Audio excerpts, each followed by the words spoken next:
being in the middle. And I am joined today by friend, colleague, David Armano. David, thanks for joining today. How are you, cousin? Cousin, I love it. Doing great. It's so good to see you. This is definitely going to be a very fun reunion. I'm excited. So, how did I get to know David? So, gosh, you're going to have to help me. So, obviously, David and I worked together at Edelman. So, that's how we worked together. But I knew of you through the Chicago digital Yeah, space, it right? was it was a confluence of the social media scene and then the Chicago social media scene. And I think we were probably both at the event. Remember Gary Vaynerchuk when he was on his ascent and he did an event in Chicago? I think we were both Tech there. cocktail. Tech Tech cocktail. We were cocktail. there. I have video. I was live streaming from a laptop. Remember those days? And Like I was on doing my flip.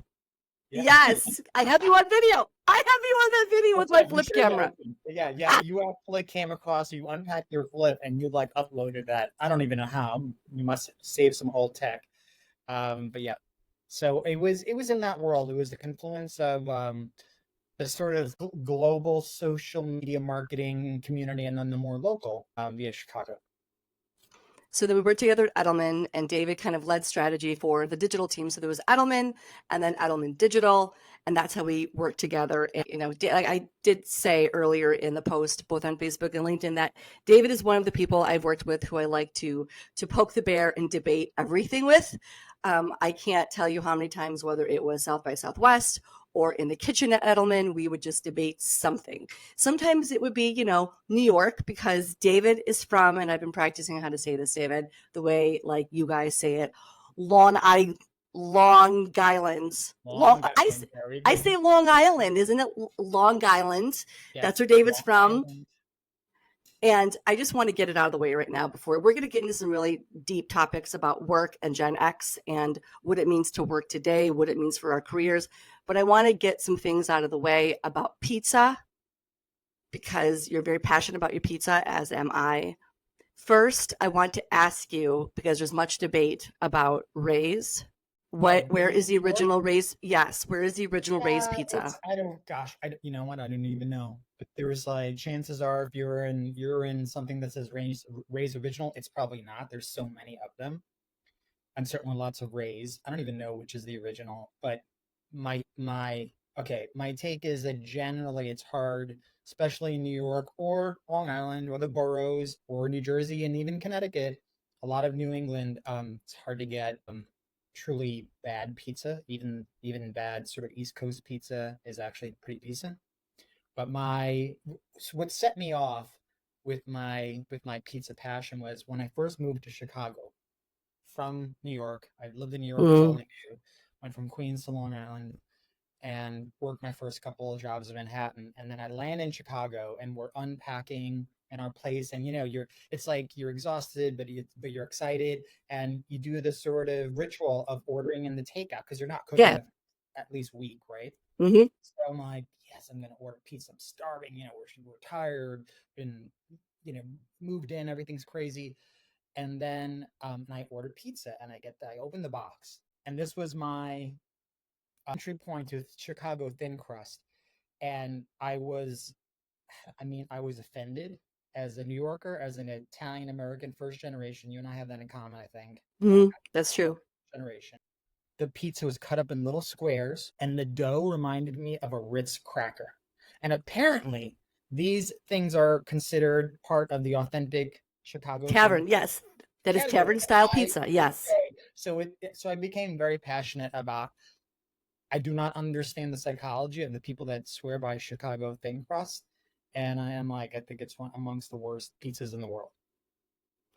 You know what? That is, I like that you are sticking to your guns about that. I know that my husband Michael loves the tavern style type. I liked Yes. it. I liked it because I felt like I could have a nibble and be good, but then it's also dangerous because you eat the whole damn pizza because you have You like got the little squares are little never really squares. fully Yep. satiating, and it's totally yes. Yes. Well, thank you for that, because I always wondered what the pizza drama was. And I know that the last question I'll have is, do you fold yours? Do you fold your New York pizza when you eat it Oh, that's interesting. in the So paper plate? Do you no, take the paper plate? there's always some trauma in my psychology. Like I was traumatized by the Square Chicago thin crust tavern pizza. The other thing that traumatized me, my dad's a folder. So he would like do the three finger fold and just the cheese like right in half. And I'm just like, why? Why would you do that to an amazing I'm a fan of like definitely not a full fold like a slight crease. I think the proper way is because a good Okay. slice of New York pizza is it's got a lot of oil. So you know, if you just have it flat it could drip, whatever. Um and I do like a very subtle, but it is nowhere near a fold. So I'm a subtle crease fan of the nice floppy triangular Chicago pizza. And you'll be happy to know I have respect for Detroit pizza. I do. It's in its own category, Yeah, it's so different. and it's good. It's good. It's a Yeah. different animal, but it's good. I can't do an OG like Giordano's or Uno stuffed anymore. I just Horrible, can't. It's too much. horrible. The Can't. only I do like a Lou Malnati's, which is also in its own category. Yes. I think the Yes. sauce is amazing. Right. Thank you. And my dad actually does a knife and fork with his pizza. Yeah, of He knifes course. and forks it. That's how you have to eat it with a knife fork. It's more like lasagna than pizza, but you know. Well, thanks for the pizza conversation because I want to get that out of the way because my husband knows David. We were just shooting the fig Newtons this morning, and he wanted me to make sure to get that question out. So I want to talk about work, and I want to talk about gosh, all the experiences that we had that you had, seeing the transition. Obviously, when you were at Edelman, even before that, with digital media, digital marketing, communications, how that translated into how PR had changed. Back during the Edelman days, a lot of corporate responsibility, a lot of brand work, online reputation, and so on. And what's interesting to me, and I'd like to focus a lot of the chat today about forward thinking things, is AI. And I know that you had left Edelman and then you went to do work within the AI field. Tell us about that. Tell us your journey about going from PR, going into AI, and taking all of those skill sets over the years with this industry that seems to continue going on and on. Work with me through that and what your Yeah. journey was in that decision making process. That's a great question. And let's start with around the same you and I joined Edelman around the same time, like Mm-hmm. pretty and so I'm gonna start there because not only do we have that shared history, but I feel like we're at a similar period in time. Interestingly enough, I think I joined Edelman around 2008, and that was during the housing bust. So the economy was bonkers, and companies are not doing great. Um, and when I look back at it, I was like, oh, Edelman brought me in because they understood that there was disruption happening, even with this backdrop of financial sort of uncertainty. And gosh, it feels like that time again. Like there's so much, not just financial, there's so much just uncertainty. And we're going to get into this with the discussion on work. I feel like there's so much uncertainty. And then now, instead of early social media days, which is why you and I got brought in, like we had become proficient, and Edelman, as a communications player, realized it wanted people that had that proficiency in their ranks. I think the same thing actually on a bigger scale is happening with AI. Like to me, AI feels like if you were to add both if social and mobile, which were massive, Mm-hmm. right? Yeah, If they really feed off each other, but they were staggered. Imagine if those two things happen at the same time. It's sort of what AI feels like. Maybe even, you know, it's really significant. And that's interesting. yeah, I just need to noodle that for a second. Yeah, it's a yeah. significant digital The transformation. trajectory of both, like, yeah. They were staggered, right? I mean, remember when Mm-hmm. everybody on Facebook, if Facebook was desktop, I remember having conversation with Edelman clients. I won't name which one exactly, but I remember this particular client just counting Facebook out. This was when Facebook had to make the transformation to mobile first. And I'm like, no, they're gonna do it. Like, and they did. Like they just to you know, we take it we take all these things for granted, but during that time, we had to reinvent everything in digital for a mobile first world very quickly, very quickly. So Mm-hmm. anyway, it's a big digital transformation. It's huge. I think what we're going to see with Apple Intelligence, I just have a post that I'm going to pull the trigger on, making the case that, you know, kind of related to social and mobile, Apple put those things in the hands of the masses, and that was a huge catalyst for both Mm-hmm. those things and for the mobile web and the social web. And you're going to see a similar dynamic when it comes to AI, like as it gets into people's hands and as everyone becomes a prompter. My friend Anne Hanley wrote a book called Everyone Writes. You should follow that up with a book called Everyone Prompts, because after Apple gets it in people's hands, people are just going to prompt like second nature.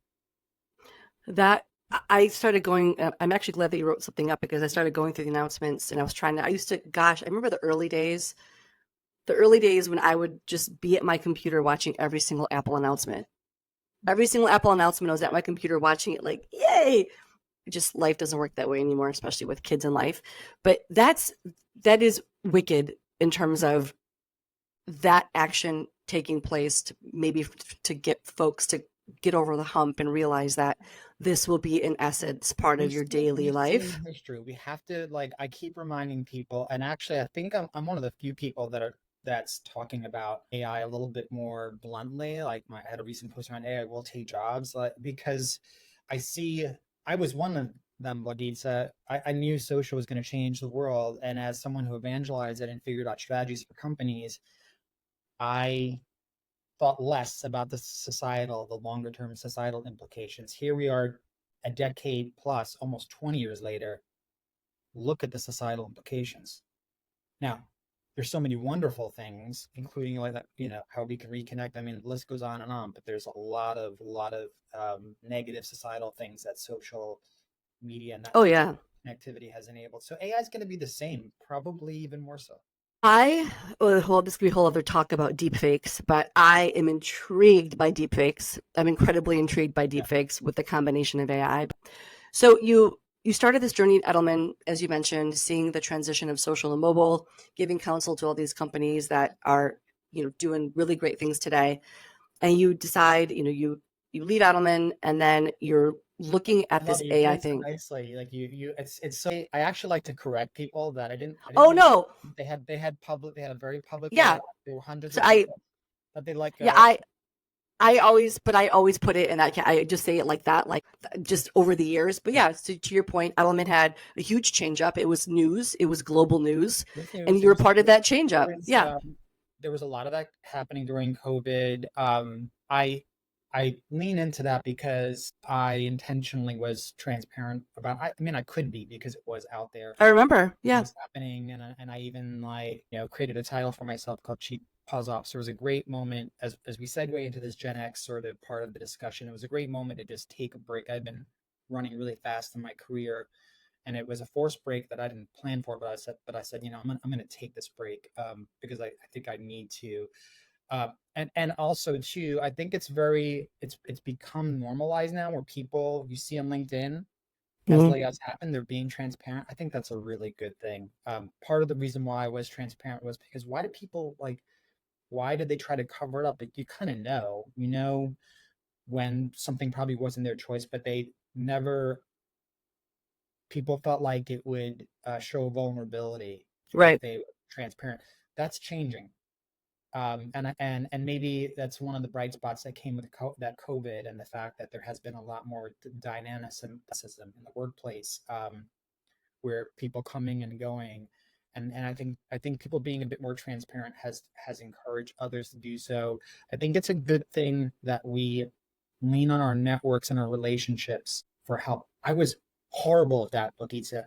That was one of my big, like, COVID learnings was, um, and this is the Gen X thing. So good segue. Like, we are Mm-hmm. self-reliant, and we get it 100%. honor, right? That's it. It is also, like, it's like any double-edged sword. Like, one blade, it's amazing. The other blade, like, can cut you. Can, like, cut you back. And so I, over the last few years, had been building muscle to really invest in relationships. I've always given, but also to, I now ask for help as well. Something I never did in the past.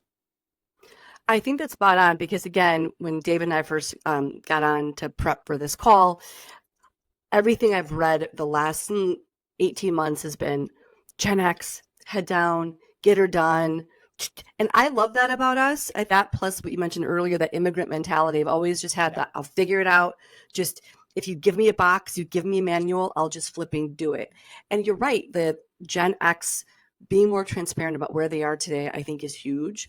But I'm also going to continue to prod because a lot of folks who are watching this now or later are looking for a possible playbook about how you did it. Or, obviously they're not David Armano, they're not Jane Doe, they're not, Jimmy, whomever. If someone's laid off today, and I mean, how long did you take that break? And then when did you start looking at the break of, okay, I need to sort out what I want to do Yeah. next? Walk through that timing so people understand. Oh, Obviously, it's not going to be the same for yeah, no, everybody, no, but no. just to level set. So what is the saying? Necessity is the mother of all invention, right? I mean, like, Yeah, honestly, okay, here are the tools. Here's what I didn't have, and here's what I had. I want to be really honest about it. I was 49. please. I was 49, and you and I beforehand were talking about how it's harder. I mean, especially in tech and marketing, like you're in your mid 40s. If you're in your early 40s, you're considered old in those Mhm. fields. And there were some initial sort of great conversation I had, and then it just went quiet. Yeah, well, like companies that are really like great, amazing global companies, then things went nowhere. But where so then I was faced with a fork in the road. Do I now just like pound the pavement, or do I did get some contract opportunities that were a little bit easier, or not that I mean I made them happen as well, but they seemed more viable. And so Mhm. I just said I'm going to lean into that for a while, and just figure things out as I go along. And that's what I did. I chose door B instead of like pounding my head against door A and then like bruising myself and bleeding all over myself. I think that's the choice that I made. The other thing in terms of playbook, on one hand, like in those situations you get I'm not going to get into specifics, but you have some padding, not a ton, but you have something. Mhm. And also too, despite like a very expensive divorce, I was always responsible with my finances, so I was able to have some cushion, where it wasn't like life or death. And other ways, like I was also very fortunate. Like I was able to get on the health plan of my partner. She works for, we're now married, but at that point we weren't. But she works for a Canadian company, and they were like, "Oh, you're not married? No problem." So I was able to get on her health plan. So some things just went my way, but Blagica was also like, I mean, I had to put my own shingle out, create LLC, did my own website, you name it, cobble together things. Wow, relationships and your work really mattered. I mean, dairy management. You remember those days? DMI. They were DMI. Yes. my first contract assignment, and it's because their CEO loved working with me, and I had a good, really good relationship with him, and I had other just professional relationships really come through, and then the finances came with it. So your the two R's, reputation and relationships, you cannot invest in those enough. That's going back to what you just said about sometimes Gen X is tricky in terms of asking for help. But I also wonder because we were so habitual head down, and for those of you who have kids or whatnot, it's head down, get the work done. And this is our last week of school here in Metro Detroit for my kids. And there's that term Maycember. I am living it, bro. I am living it. It's just pick up, drop off, half days, promotion. And I think that Gen Xers, because we're dealing with kids and parents and college and what's the meal plan and taking 30 minutes to scroll TikTok and look at beauty tips or look at the new cottage cheese craze, I don't think we are investing enough in those relationships, even from back in the day, because our head is on a swivel. I think, especially women, I mean, no offense to the dudes, but I think, especially if you're a mom and a working mom, your head is on a swivel trying to find that self care time for yourself, let alone go back and connect with your manager or the CMO from 6 years ago from a place where you did stellar work, but now you might need that relationship. Do you have any tips for, or just counsel on what you think someone in that situation can do if you're like in between Boy Scout pickup and, or you have a job and you know it might be going away? Things to do to start prepping and throwing out those virtual threads of the relationship from back in the day to make that relevancy come back to assist with where you go next in your career journey. Yeah, that's a great question, Blagica. And I said we give. I'm gonna assume that most people have good instincts, and I know there's like an inner voice that I have, And something I've learned, especially in these past few years with COVID being a catalyst, I was like, you got to listen to that inner voice. Like how many times, how many times does that inner voice tell you, I should reach out to so-and-so? But then All the time. Oh yeah. there you go. And you don't get around doing it because of everything you just said. You just listed out. Like, wait, 100%. Like this, it's like, before I forget the thought, I tell my kids, like my brain, it feels like file cabinets. yeah, And I had to put things in file cabinets. And what yeah, you just said, I should ping so and so. Dude, that's why I'm not. Jerry Seinfeld's had some issues in the press as of late, but I've taken his advice over the years and I don't have it with me. This is what I used to do. I carry a little notebook yeah. in every bag I have. When that little point comes up, now I should call so and so, I have to write it down all the And time. and I bet you probably have that thought with 5 different people, maybe in the span of a few days. So focus on one person, but make that to action. Like reach out to one person because, and you have to be able to trust your instincts, and then you have to act on your instincts. That inner voice. Your inner voice knows. And boy, when I think about my life, there's so many times where I did not listen to my inner voice. Mm-hmm. I suppressed it. I pushed it down, and my inner voice wasn't always right, but more times than not, it was. So you have to listen to it. You have to create, like what you just talked about, the file cabinets and the writing down, create, processes to tap into the benefits of your inner voice. And that allows you to take action, but also like be reasonable. Again, you may have like 10 people might go through your brain and even end up on a notepad. Just reach out to one and then go through. It takes time. It might take 3 or 4 weeks to get on someone's calendar. But it's worth it. I like that comment of it might take 3 or 4 weeks to get on someone's calendar. This is why I think that is so incredibly vital. And by the way, I have to read some comments that have come through as of late. First off, we have David Armano, who had mentioned your pizza feedback. Subtle creasing makes sense about the pizza with a napkin on hand. Armin and Armano have similar pizza habits. Love this discussion. Thank you, Dave. Kevin Dugan, hey Kevin. Kevin writes, I always say I have Gen X work ethic and Gen Z skill set to flip the script on my age and make it a plus. Jonathan Sai says, hello, Edel alum. Thanks for having this talk. These topics are so well timed and relevant. So yes, yeah, keep the comments going, friends. This is awesome. These are all really good people. Hi, friends. So when you mentioned it may take 3 to 4 weeks to get on a calendar, that is so flipping important because I think when anything happens in your life or you're contemplating a move or you lose a job, there's that in that moment, crap, what do I do right now? And I think that we have to remind people, especially Gen Xers, that it's like a caboose or a train. You have to start the process and it takes a while to get to the end of that train, the end of the caboose. In this case, it may take 3 to 4 weeks for that meeting to happen.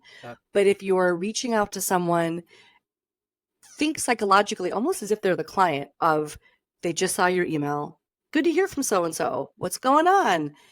It's going to take a while. And I think Gen Xers, all because of the current state of work and career, I don't know if I'd use the word flailing, but I sense a bit of freaked outness. I think everyone gets getting disheartened if that 3 to 4 week timeline is happening versus not happening now. Mm-hmm. So I think that is such a tidbit, but so important to process for people. I'm going to add a caveat that's related to this and related to what you're saying about the timeline and sort of how we process things. So caveat to listen to your intuition and your inner voice. I know there's psychological terms around this, like your inner critic, and that know the difference between the sort of intuition voice that helps you and the one that sabotages you. And I'll give you a specific example. I just followed up with someone who I'm going to be, actually need to still get the invite out today.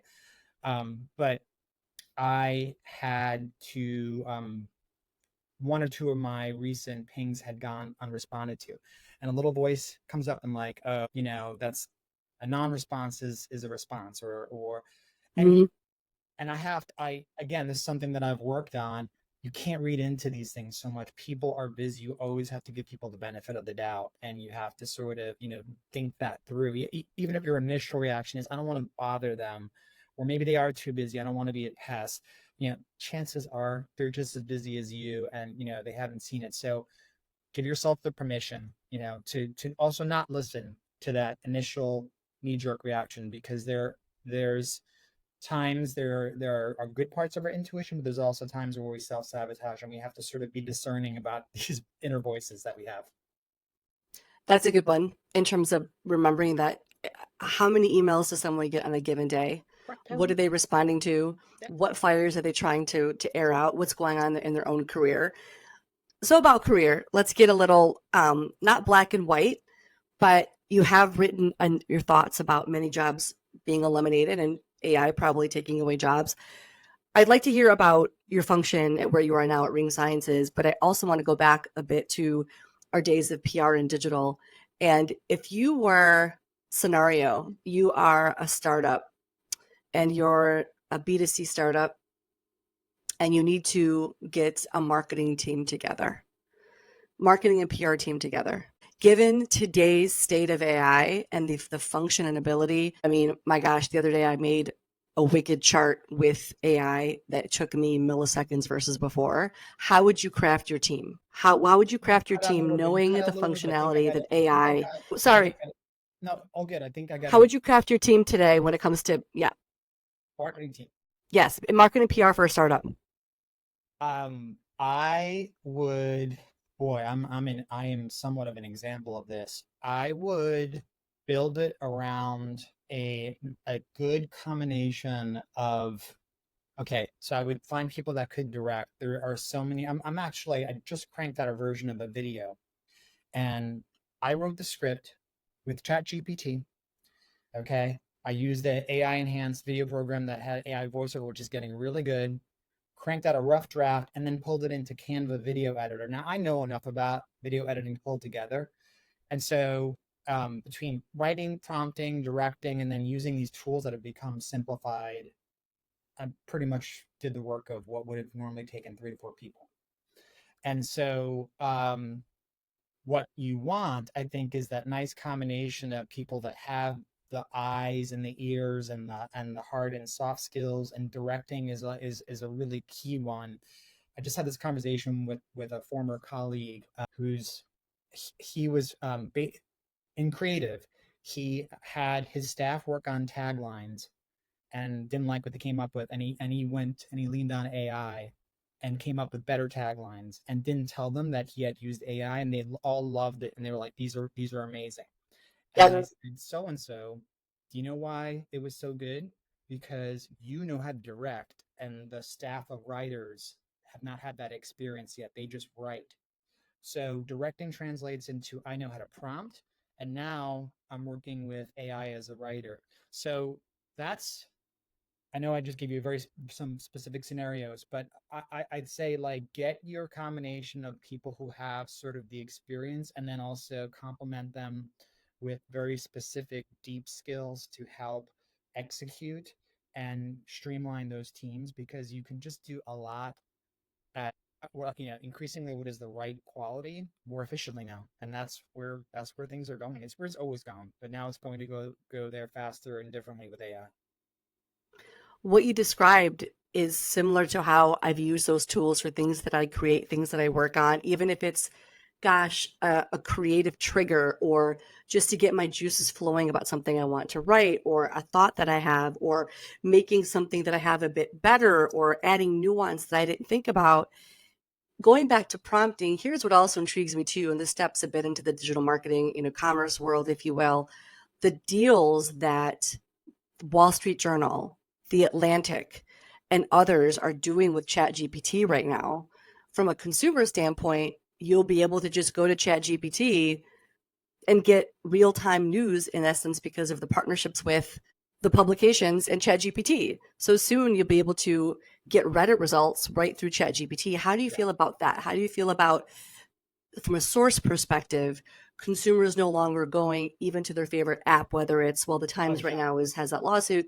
How do you feel about that type of origin story of the story is whoop, right on ChatGPT and everything's right there. You never have to go to www/something.com. No, you don't have to go to google.com. And that's why they're doing everything they're doing with Gemini. That's why this is such a, okay, well, Lisa, let's go back in Well, it's time, first, right? Well, but when we go back in time, first answer the Chat GPT part about your news, getting your news, like actual news articles through Chat GPT now because of those deals. Yeah, it's I was going to go back in time because it's related, right? It's Okay, let's do it. the Yeah. relation is these conversational interfaces are conversational experiences are going to replace, they're going to become the dominant behavior, right? Yep.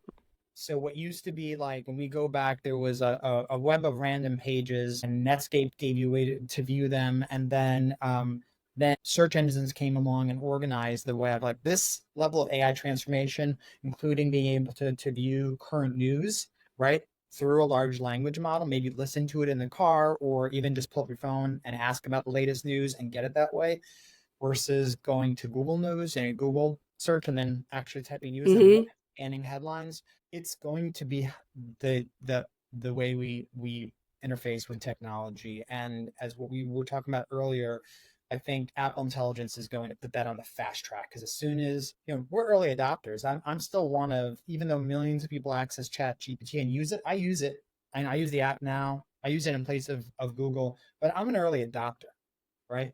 Once it's built into the Apple OS, and then it gets built into Android OS, and it's on everyone's mobile devices, and like now the mass behavior changes, and that's going to become the next stage of all this. So the way we interact with technology is changing. The way we search, find information, interact with technology is changing. Voice is going to play a more prominent role. It's all changing. I still find it, I know it's to a lot of Gen Xers, it might sound disheartening. I do find it so incredibly exciting. It To your is. point, because we're early adopters and I'm sure when you hear something come out like me after dinner, with your wife or when the kids aren't around, you just okay, I get excited for 8:30, it's quiet. Okay, good night. Bye. Okay, good luck with your homework. And I'm up here with my NASA setup to play. I still find the joy in figuring out how things are working. But we know a lot of folks aren't in that realm. We know a lot of folks aren't in our field and not in marketing and PR. And I mentioned kids because I also love the fact that watching David's journey with his two amazing boys over the years, I know that one of your sons in particular is embracing and looking at the trades and Yeah. looking at other types of vocations. I want to talk about that because, we the irony about trades and mechanics. So, quick tangent, but I'll come back to it. As you know, my father is still a mechanic living here in Detroit, still knows how to take care of his cars, but his daughter chose to go the EV route. I love my EVs, but one of our cars has a situation that happened to it, and we had to take it in. Recently got this car, and my father, oh, you know, can't fix it because there's no mechanics to it. So I had to give my dad some props because touche, dad, touche, touche. But let's talk about the trades, and let's talk about the trades as it relates to potentially Gen X, because we're seeing a lot of young kids today shifting into those roles. Talk to me about that and what you're seeing through the eyes of your son, and talk to me about what your thoughts are of potentially Gen Xers taking a whole different career shift in so many jobs that are needed to be filled. What are your thoughts on that? Okay, you froze for a You second. froze for a second. But I got it. I got it. I'm Wait, gonna answer yeah, this. you froze too. Okay, you're back. All right. That's okay. I'm gonna answer this question. It's a in three dimensions, and there's probably even more.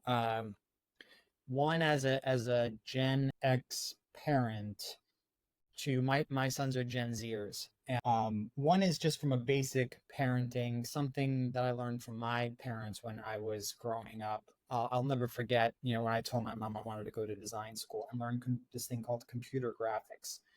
She was supportive, and she saw that I had passion for it. And look, I've done well in my career, and I mean, I work hard at staying relevant, all those things, but I go back to that being the origin, and that always stuck with me. So one, I think, um, to some extent, letting your kids self-guide and find what they them kind of choose their adventure is important. The second, related to sort of a lot of our topic conversation around AI, I've often described a lot of what AI is going to do as sort of white collar disruption, similar to sort of what we saw during the blue collar world, where a lot of things became automated, and now it's sort of, we're going to see this in the white collar world, but some things just will never be automated. Some things you just always are going to have mechanics, regardless of that. You have to have mechanics that will now need to work on, have the knowledge for EVs, but also Hmm. for the tons of mechanical cars that are out there, that people now want to keep going for longer based on economical conditions. There's just so many things that technology will not replace, and so the world needs people. It needs trades. Like, economically, we have not produced enough of that as a country. We have generations that are Mike. I'm a huge fan of Mike Rowe, who's been talking about this for well over a decade. Of, you have to have both. That you can't just have people that graduate from college and go into the white collar world. You need people to know how to fix things and like keep the world running. So I've always been a proponent of that. That's now just becoming fashionable in the last few years, but I've always been an Hmm. advocate for that. Um, Thirdly, and this is like I've seen this, and to go back to, there is age discrimination in the workplace, and it's always been there, and it always will be. I often talk about my uncles who were forced into retirement and banking, in their Oh, wow. two of them in their mid 50s, and they were dumb. That was it. All they knew was the financial world, and then they just basically figured out how to leverage the money they invested for the rest of their lives. But they were done. They were done by 55. And I hate to say it, but there's too many white collar fields that operate that way, that once you hit 55, you are done. You will not work in a company again, period.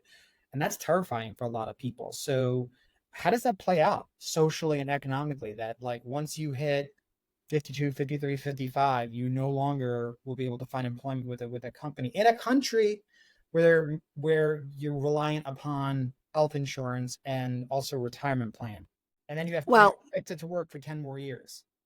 So, one of the things I've been vocal on is ageism, and like, that math is not good math, and that societal contract is not a good societal contract. was intrigued. And while David was talking, admittedly, my daughter is on a field trip right now. No joke. And just texted me that her green light card was declined, and I had to reset the pin for her to be able to eat on her trip because she's at a place where it's cashless. So I apologize for that. When you mentioned the pension plan, I was so intrigued. I was at the Daily. I think it was the New York Times podcast, The Daily. I did not know fully the origin of our 401k system. And I was blown away learning about how it came to be in the Yeah, it was 70s. not. It was not a And great. It was not a great thing. no, it was, and what you just said, working until 55 and then you're done. And I do believe there is ageism. There are many folks that we know in similar circles who come to me with real life examples of what happened to them. So let's take your Gen Z son and what he's seeing as opportunity and what have you, and working with your hands. I'm also a realist because I don't know how many late 40s or early 50s folks would want to learn something new in the trades per se when it comes to career changes. Yeah. Have you come across anyone who's done that? Or even another question, have you come across anyone in your world? And David actually lives in Texas now, in Texas or Chicago or back in New York, someone who's our age, maybe from our field, who flipped the script and they're doing something completely different. Yes, actually, younger, someone I'd come across with that had worked for 3M for a long time, and actually it was a social media marketer, and gosh, has to be at least 10 years younger than us. Decided to completely leave the corporate world at 3M and become a realtor. And seems like he's at a challenging time. Seems like he's taking all the skills that he learned in marketing, got his license, and did all that. And I have so much. I don't know if I can do that. I feel like I'm Liam Neeson and I have a very particular set of skills, but I also am very versatile and can do things a lot of people can. And so I'm kind of leaning on those, and I evolve my skill sets too. But I have nothing but admiration for someone who said, I learned marketing. I was working for this big company, probably with great benefits, but I'm just now going to do this other thing, and probably gives him the flexibility he was looking for. Like, I don't know what his personal reasons were, but I have a lot of admiration. Mm-hmm. On the flip side, someone that I'd worked with early on in my career at agency.com, to go back to that, into the Wayback Machine. Wow. Great graphic Yeah. designer, and then became a mom, did all the mom things, and I think she might be in her early to mid 50s, and she's still probably a very solid graphic designer, but she can't find work. And I remember her She posted recently, she's like, don't do what I did, like become a teacher, do this, do that. And oh, by the way, my other son, after seeing that I lost my job at age 49 and that was very challenging, is like, yeah, I don't want to work for a private company. I want to work for some type of governing body. So one is going into the trade, and another one doesn't like the idea of going into the private workforce. So, I, they're you they're know watching. what? They're watching. The Gen Well, Zers, yeah, our yep, kids are watching. I have. Yeah, just I have so many thoughts on this right now. So again, being in Detroit, back in Detroit, if you will, coming from a family of immigrants who've worked for the big three in some capacity, you did grow up with this sense of loyalty to a place, regardless of what it was. Right. Auto any place. And I remember going back my days at Motorola, my days at Edelman. I was such an all-in kind of gal. I was all in all the time. Whatever you mean, what for gosh, I mean, I had babies at home. I just whatever the business needs because I felt like it was part of not my like blood family, but help put food on the table. What can I do to better your bottom line? Because you're going to take care of me. And holistically, I just don't think folks think that way anymore, especially Gen Z, because they're seeing what's happened over the years. And I don't even, if you are an HR person or someone who's leading a company, honest to God, I don't know how they are instilling loyalty or do they expect loyalty to happen? Because I think you and I both saw a similar post the other day about someone having two jobs. So let's talk about that. I just commented, and your comment is what caught my attention. I think the woman was a CEO. She seemed like a senior executive, Yes, and Camille. She she runs her own talent search and company. Yes, so Camille. I thought it was great that you commented on that, and um, I put a comment on that because she's referring to. So there's a phenomenon now where, and understandably, employers like have the right to not have employees work two jobs, but I felt like 100%. woman who posted who was referring to this phenomenon, she kept using the phrase moonlighting. And I don't think that that's really having two jobs as moonlighting. Moonlighting is like freelancing. And I described a scenario how I was in a situation like our always needed therapies and it wasn't covered and I had to make extra money. So on my equipment on my own time, I freelanced in the evenings. And that historically has been called moonlight. So this other phenomenon needs to be talked about. We need to be very specific with our language. But the other part of it is we have to ask ourselves why. Why is it happening? Who that was gonna happen. That's okay. I have dogs too. Hey, Mimi. That's our savage guard dog. Mimi, thank you. Yes, I never try to discourage her. She's just doing what she was bred to do. I know, thank you. Um, we have to ask ourselves, why are we not seeing the same loyalty that you talked about from the employee? Why are they doing these things? And it goes back to that social contract around work. They're not feeling it from the employers, so they're not going to reciprocate. And the more that employers crack down on this, and by the way, they should, but employees have to understand what's driving some of these behaviors, whether it's quiet quitting or, the two jobs thing is a little bit different in my opinion. That's sort of why not? I can.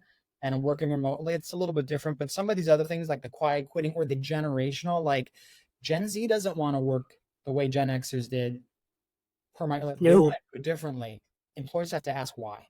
And last thing I'll put out there, using the example of my uncles, why did financial institutions lay off their senior executives at age 55? Because the new wave of, young, cheaper talent, human beings was always there to replace them.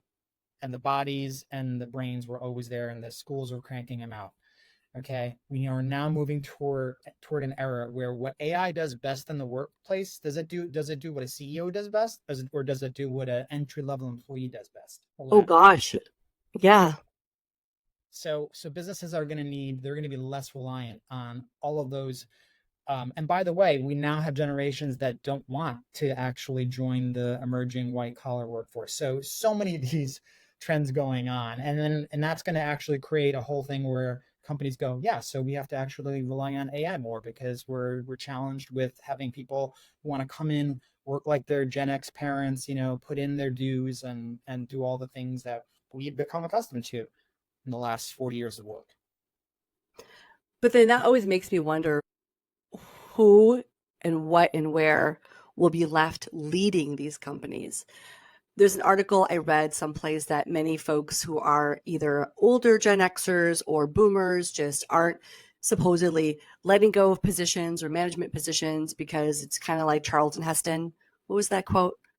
Charlton Heston, he was holding my bloody. What? There's a quote with Charlton Heston. I There's a might. Is it quote. I when think it was Moses says, I won't make it to the promised land with you"? no, I think it was Charlton Heston in an award ceremony, something with Oh, oh. when he was with a gun. I don't know. I don't remember something. The Okay. cold dead hands. Something for Oh, you Charlton got Heston and cold dead hands. pride out of my cold dead hands. Yeah, okay. That yes, yes.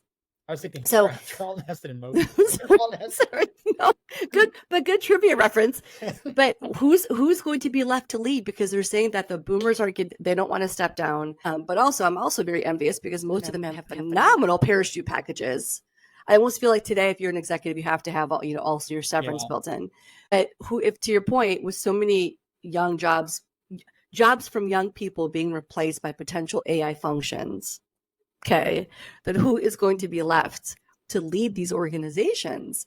Because when folks retire and move on, and if you aren't taking a chance on the Gen Xers who, in theory, I was talking to Scott Monty the other week, and he had a great visual about Gen Xers knowing how to manage up, they know how to manage down, they know how to work with different scenarios, they've seen it all, knowing how to operate at a board table, have that kind of astute type of business function. If so many of those aren't getting given chances or dwindling away to try different things, then who's left to carry on the legacy of a company? I find that intriguing as all heck. I do as well. I have a theory on this. I thought about this a lot as well. I think so. Millennials are the largest second to boomers. So as the boomers retire, millennials are already stepping up into those. Like you even said it yourself. Like yeah, yep. Roles you're like I'm aged out of that. So millennials are already stepping up for the more leadership roles, and they have every financial incentive to do so. And they largely, it's a mixed bag. A lot of them have that work ethic. Some don't. Okay.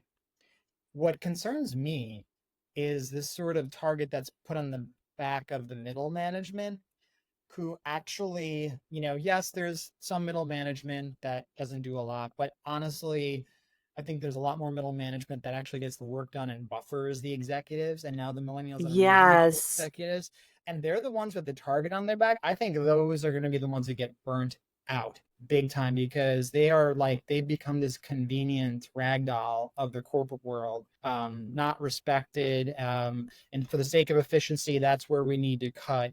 So I actually think that's going to create, I think we're heading towards a situation where the role for Gen X is to be the trusted advisors because we do a lot of these skill sets and we can help a lot of these millennials as they steer through these new leadership challenges. And they're going to need as much help as they can because I think as the ranks of the middle managers shrink, which seems to be happening here and there, as we become a little bit less reliant on that, what always has historically been huge bodies of entry-level employees, it feels like the corporate world has a lot more to deal with than it has in the past. I like that for a variety of reasons because what you're suggesting is a great kumbaya, if you will, in a bit between millennials and Gen Xers of both sides being open. Being Gen Xers, look, you know what? You're no longer the soup du jour. Yep, you help build the internet, all the pipes, all the dubs. Yay! Yay, Gen X. But then you have the millennials, to your point, who are in that age group. And if you haven't listened to it yet, The Daily has an amazing podcast episode called something like It Sucks to Be 33, where their economist reporter actually talked about she's 33 and that cohort right now. That whole podcast is about that cohort. Fascinating.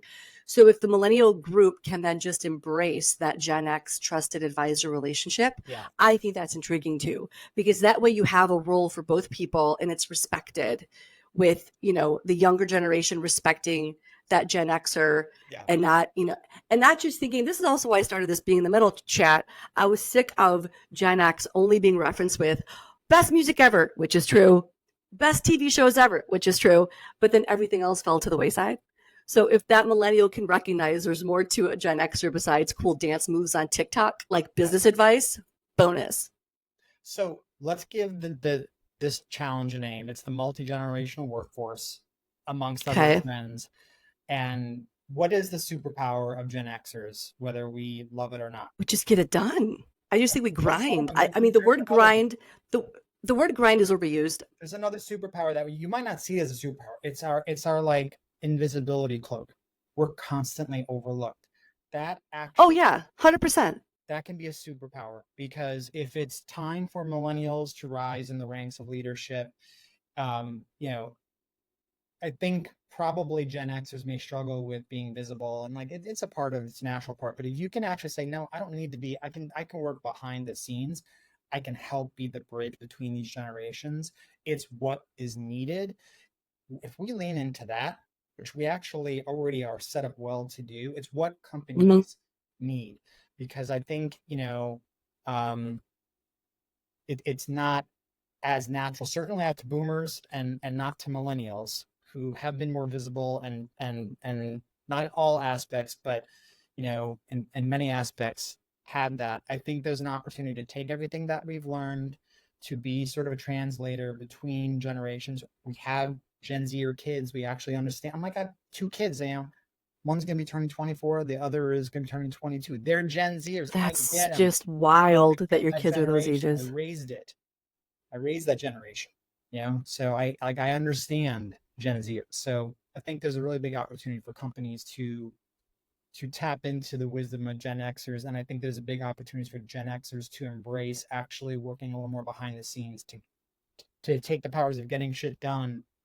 And we don't need that validation. What we do need is we need some financial security.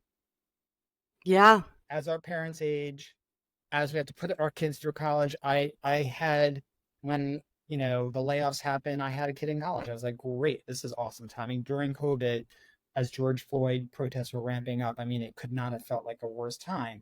So I just need a little financial stability. I am happy to help work behind the scenes to get things done to move the business forward. And speaking of business, we do have 5 minutes left, and I wanted to make sure I circle back to kind of hear like whether it's the elevator pitch or just for folks to understand what you're doing now with Ringer and Yeah. what the company is up to. Because I think it'd benefit folks listening now or later with what's Ringer up to, how they can work with you, and what's in the world of AI in Yeah. your day to So, day. so to pick up from where you kind of give outline earlier, I was at a AI avatar company called Soul Machines. That's how I sort of got the AI bug and was there when the world changed. We were doing what I now refer to as sort of manual conversational AI. The AI aspect of it was the natural language processing, which has been around for almost a decade. Yep. Siri and Alexa use that, but large language models were not made public yet. That happened. We completely changed our model. We synced up our avatars to OpenAI's large language model and started prompting it. And then my gears started going. And so I decided to come back, return to the professional services world with Ringer Sciences. They're based out of Austin. I'm right down the road in San Antonio. My pandemic moved to Texas. And what attracted me was, so they're part of this sort of firm network under almost kind of a holding company called NPG, Next Practices Group. And then so it felt very kind of innovative, a different type of professional services model. And Mm-hmm. I love the idea of merging insights with data science with AI. So they were already building early large language models using the models that are out there, whether it's Google Palm or OpenAI, or creating what we call custom language models. They were also doing things that kind of took me back to my past, our past, Blagica, with like, remember the early social listening days?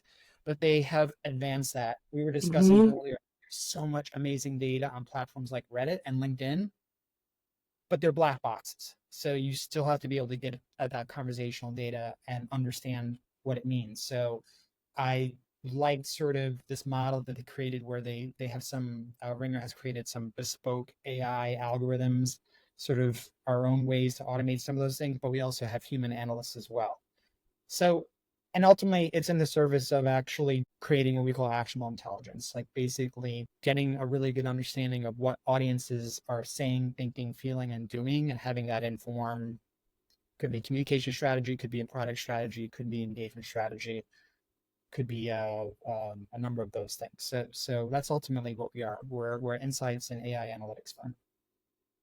Well, it's so great to see that full circle way to your point earlier of starting at agency life, digital life, going on to Edelman, and seeing how things started with social PR, and then mobility kicked in, how communications Yeah. changed, the way that companies are looking at branding and reputation, and just getting online, if you will. More online was in the 90s, but I'd say more online with that two-way communication online with consumers. And then now transitioning to the AI side of things. I think it's a great story to tell people who is watching now or later of what can happen if you do lose a job, and what is important and what you need to do to continue staying in the game, if you will. I know I use a lot of sports references, but how you mentioned before, the relationships, getting in touch with people, reaching out to folks, asking for help, and always being curious about what the next thing is. To me, where you are now it sounds like a direct result in my eyes of your curiosity of where you are, where you were, what you were tinkering with, and then seeing an opportunity and looking at AI. I think it's fantastic. And for folks who don't have the opportunity, I still think there's a lot they can learn from what you went through in terms of your journey and your path to get to what you're doing right now.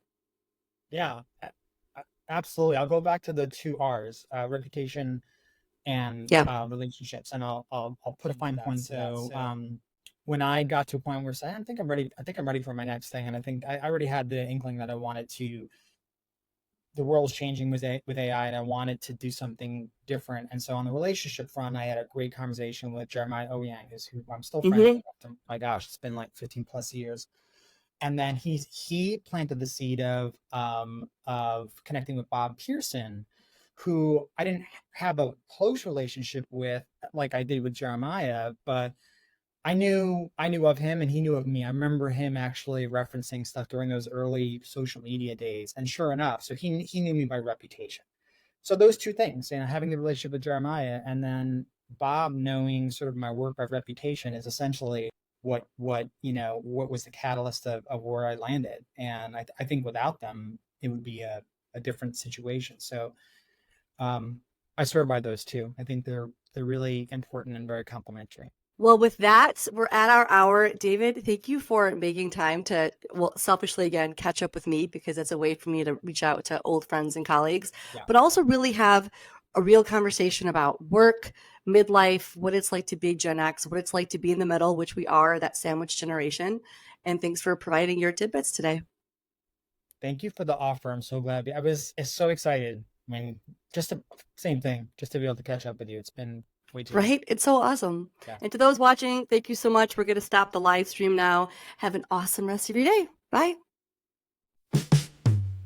Subscribe and say hi.